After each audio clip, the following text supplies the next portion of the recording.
யாத்திராகமம் 14ஆம் அதிகாரம் 21ஆம் வசனம்.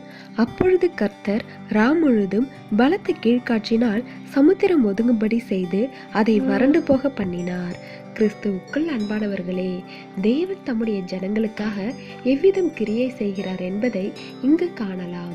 இஸ்ரவேலருக்கு முன்பாக சிவந்த சமுத்திரமும் அவர்களுக்கு பின்னாக பின்தொடர்ந்து வந்த எகிப்தியரின் சேனையும் இருந்தபோது அந்த நேரத்தில் தேவன் அவர்களுக்காக கிரியை செய்தார். அங்கு தொடர்ந்து தேவனுடைய செயல் நடந்து கொண்டே இருந்தது. பல சந்தர்ப்பங்களில் நம்முடைய ஆவிக்குரிய ஜீவியத்தில் அந்தகாரமான இரவுகளை சந்திக்கும் போது தேவன் நமக்காக இடைவிடாமல் கிரியை செய்து கொண்டிருக்கிறார் என்பதை நாம் மறந்து விடுகிறோம். சில சமயங்களில் எங்கே போவது, என்ன செய்வது, நாளைய தினத்தை எவ்விதம் சந்திப்பது என்றறியாதவர்களாய் நாம் அந்தகாரத்தில் இருப்பது உண்மையே. உதவி ஏதுமற்ற நிலையில் நாம் வனாந்திரத்தில் தனித்து விடப்பட்டதை போல் உணர்கிறோம்.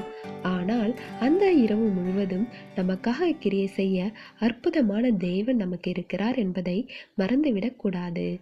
ஆம், நமக்காக எல்லாவற்றையும் நன்மையாக மாற்றிக்கொண்டிருக்கிறார் என்ற சிந்தனையோடு நாம் முன்னேறி செல்ல வேண்டும். தேவனுடைய கிருபையும் இரக்கமும் நம் அனைவரோடும் இருப்பதாக. ஆமேன்.